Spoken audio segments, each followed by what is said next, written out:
Hello guys, আসসালামু আলাইকুম। কি সুন্দর দৃশ্য। বলকের দৃশ্যটা খুবই দেখতে খুব সুন্দর এবং চমৎকার।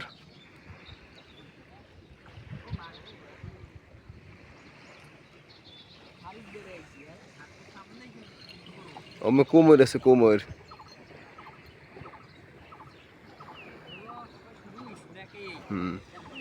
এই একটা নৌকা এবং এই কতটি কচুরি, এবারে এইগুলো ঢেউ, মানে দেখে নানা রকমই খুব সুন্দর, ভালোই লাগে পরিবেশটা।